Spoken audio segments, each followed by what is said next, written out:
Residents cheer as the lights are turned back on in Madrid, the Spanish capital returning to normal after one of Europe's worst blackouts in years. The cause of the outage across Spain and Portugal, which was importing electricity from its neighbour, was not known as we recorded this podcast.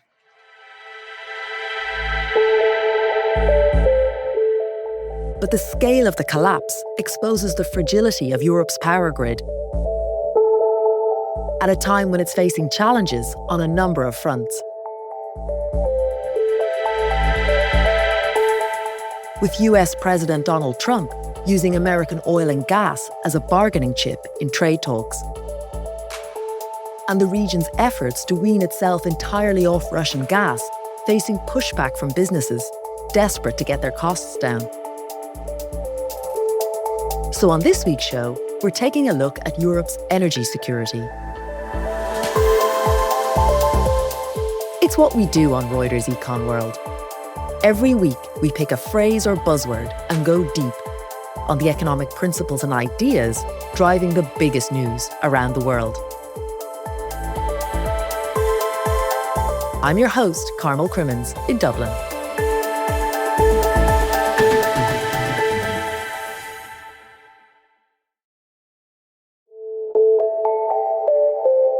It's been 3 years since Russia's invasion of Ukraine sparked an energy crisis in Europe. Cheap Russian gas, funneled through pipelines, had powered the continent. But Europe has since shifted to other sources. In particular, liquefied natural gas, or LNG, from the United States. And under President Trump, European businesses are now wary that swapping reliance from Moscow to DC is exposing them to a new vulnerability. Some are even calling for a return to Russian gas. And while the continent has shifted more to renewables, with Spain a leader in the rollout of solar and wind, renewable energy is more unstable than traditional sources.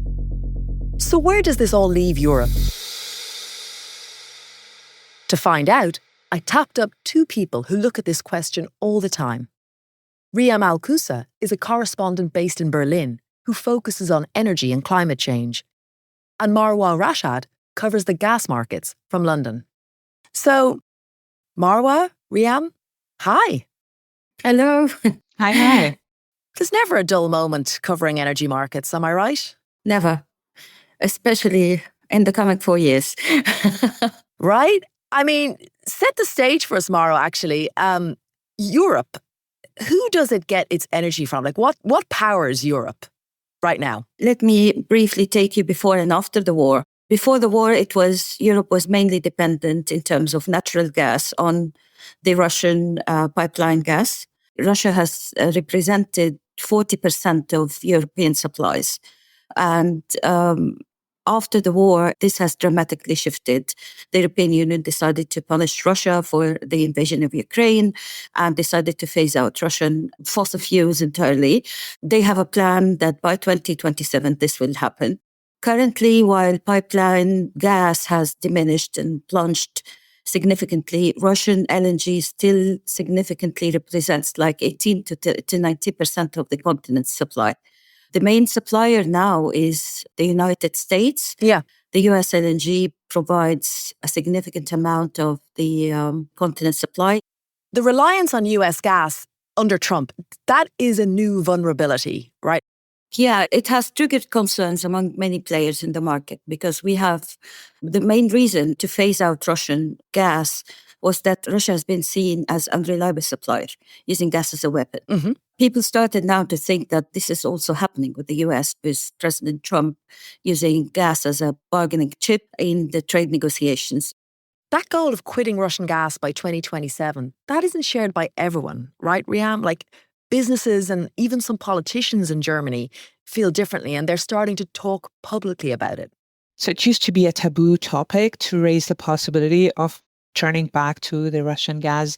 And in the past few months, we started hearing more voices from politicians, but also from industry. We're using the conditional phrase at this point that if there was a peace deal between Russia and Ukraine, it should be possible to start talking at least about returning to Russian gas and oil. Another step forward, we start hearing from industry saying, if we're already receiving Russian LNG, which is more expensive, why don't we receive piped gas? It's cheaper, it's more direct. We do still have one pipeline that is still kind of theoretically functional, the Nord Stream 2. Why shouldn't we receive Russian gas and help the German economy and German industry out of its very high energy prices dilemma? What changed? What has turned this from being a taboo to something that is now spoken about? Apparently Trump, pushing the ball on the peace between Ukraine and Russia. I spoke with a company CEO who said Trump gave Europe the wake-up call that we should not just keep the status quo. We should actually talk about this. Mm-hmm. And also that the fact that the German industry is an existential crisis. And it has been clear that it will be expensive to substitute Russian gas. And German companies are thinking, okay, we need to find a solution. It makes sense that these calls are coming from Germany, Riham. Like it was the most dependent on Russian gas. Exactly. So as Europe's biggest economy and biggest industrial economy as well, it needed gas heavily. In 2021, approximately 55% of Germany's natural gas imports came from Russia. It was cheap, cost-effective, comes through pipelines. It was very easy. Russia was the largest gas supplier by a considerable margin. Today, imports almost come half of that from Norway. But Germany also built several LNG terminals. It didn't have any LNG terminals before to start receiving LNG, but it still does not make a huge percentage or huge share. At the same time, Germany realized, okay, we need to expand our renewables. It did expand renewables in the past 3 years significantly. Today, 59% of electricity generation comes from wind and solar and other renewable energy. But when we are looking at actual gross energy consumption, so we need also energy for things that cannot be electrified, like cement and steel production. Renewables still only make 22%. So it still needs fossil fuel for its industry. Why are there certain things that can't be run on renewable energy?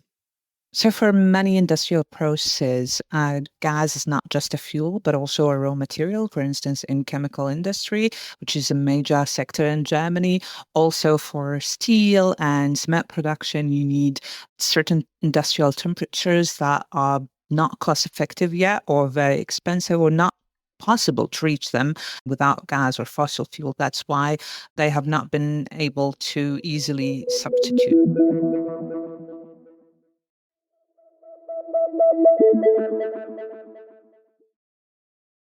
Regular listeners to this show know that we like to get a real-world example of what we're talking about. And Riham did just that. She travelled to the town of Leuna, south of Berlin. It hosts a major chemical cluster with companies like Dow and Shell. She tells us about her trip. We went straight actually to the industrial park, which is one of Germany's biggest. It's also one of the biggest gas consumers in East Germany. It looks like an extensive web of pipelines crisscross the complex, facilitating the transfer of raw materials between different units. It was a great illustration of German industry, honestly. We spoke with the operator of the industrial park, and we spoke also with one of the chemical producers that are located there. And both were very clear. We need Russian gas as soon as possible. We don't even want to wait for a peace deal. I spoke with the head of a company called Leuna. It produces some kind of plastic chemicals. And in 30 years, last year was its first year where it made losses. Its energy bill rose from 1 million per month to 2.5. Wow. And they've been saying Russia has been a reliable partner for 30 years. Why it shouldn't be like that, Russia is forced to sell its gas to Asia and other ways without making any actual profit. We can profit from it. Russia can profit from it. Let just the free market decide who wants to buy gas from. Chemical industry in Germany is in its deepest crisis in 30 years. Employment has dropped for 5 consecutive quarters, something that they haven't seen in decades. Unsere Stromkosten, die waren vor der Krise gut 1 Million. Mr. Power told me that he has to pay up to 10 or 12 cents per kilowatt hour, while one of his competitors in Czech Republic pays 4 or 5 cents per kilowatt hour. So half of that because they have nuclear power. And Germany phased that out as well. So, and this comes with also fierce competition from Asia, where energy prices also much cheaper. What about the politicians in Germany? Do any of them share that view? I mean, what's the feeling politically? We have a new government there.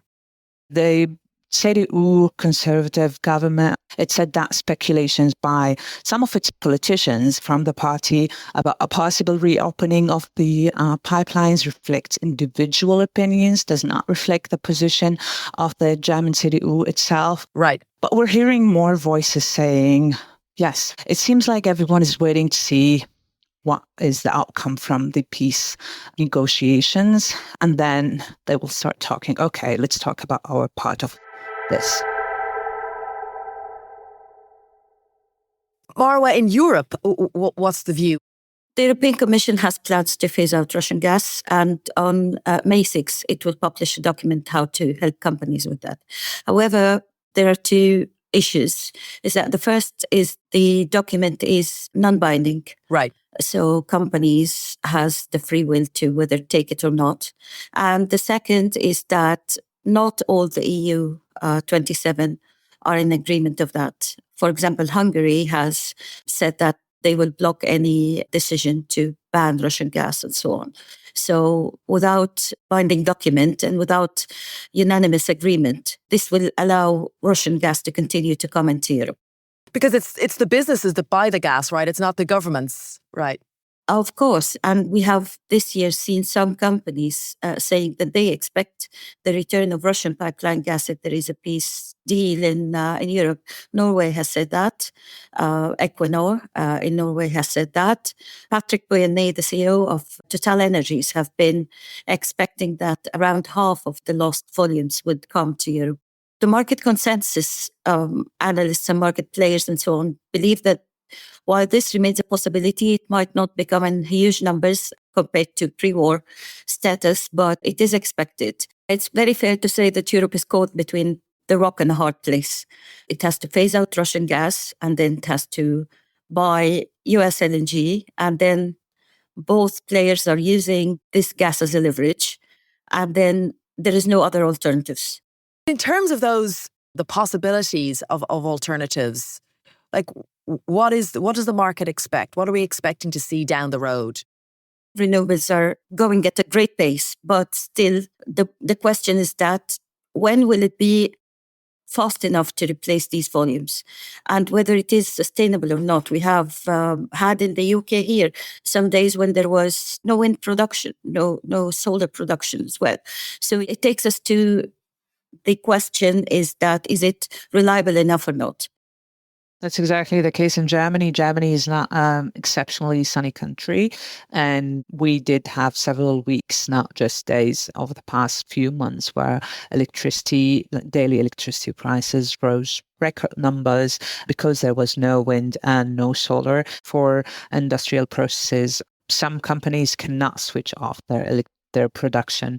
Not possible at all. So you need to keep producing 24/7. And you can't have renewable electricity 24/7. So what about nuclear? Any chance that they might reactivate some reactors? They phased out the last one in 2023. Any sign of a German U-turn? No, not really. We did not see that in the government coalition contract. So it seems no mention of it whatsoever. So it seems like it is off the table. Where does this all leave us, Marwa? The issue of energy security remains a key concern. People call for diversification, and this diversification will not happen overnight. It will take years for renewables to get active production, reliable production for other sources like hydrogen and other like biogas and stuff to kick on a large scale.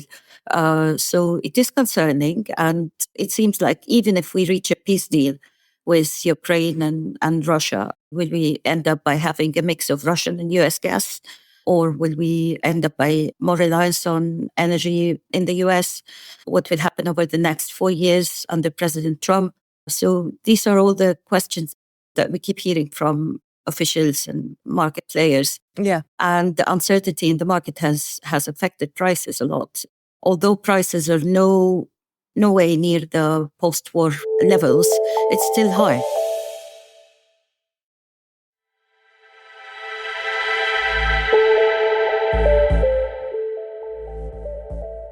A big thank you to Marwa, Riham, and everyone covering energy at Reuters. They've certainly been burning the midnight oil in Iberia this week. You can catch all their coverage on Reuters.com and the Reuters app. Sound design, music composition, and engineering on this episode was by Alex Summer. Our podcast team includes Josh Summer, Kim Vanell, Tara Oakes, Gail Issa, Christopher Walljasper, Jonah Green, David Spencer, and Sharon Reich-Garson. Our executive producer is Lila de Kretzer. Remember, for all your daily news, check out our weekday show, Reuters World News. You can catch it on the Reuters app or wherever you listen to your podcasts.